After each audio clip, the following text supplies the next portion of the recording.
Wow, thanks. It's so nice that you can see I'm destroyed about this. Obviously, I am. I have been since May. His birthday was yesterday. He's all I can think about, and I shouldn't have to say you should have asked because you should already know that. And what? You want to help? Now? Because you noticed today how obviously hurt I am about this? This is not something you need to do. You probably can't. You won't even understand because you are the girl who gets the guy and the happy ending and the upbeat pop song over the credits. The main character. Yeah, that's not how this works for me. Haven't you seen a rom-com any CW show ever? I'm not the one who gets kissed in the rain. I'm the one who makes dirty jokes over brunch when the clouds clear. And I was fine with that. Hooking up worked for me. Like, my romantic feelings are so unimportant, and that is awesome. But then Oliver showed up and was my first real anything. And special can sometimes be underwhelming, but that doesn't make it any less special.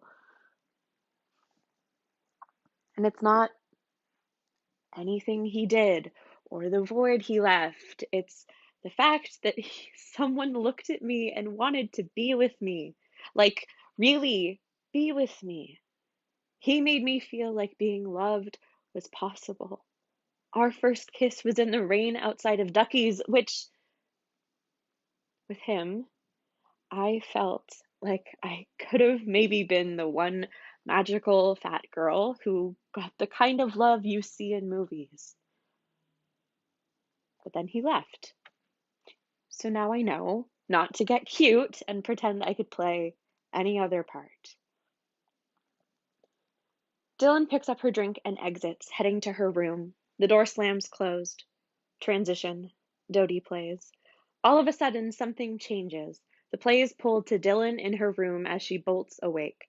Panicked like a nightmare woke her up, she looks at her hands, her arms, under the covers at her legs and feet. When she can't find anything wrong, she takes a few deep breaths to ground herself before lying down and trying to get back to sleep.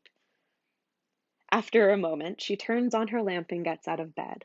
The vibe is still off, so she heads to her mirror to check her hair, her teeth, to see if her contact lens has rolled behind her eye for new pimples.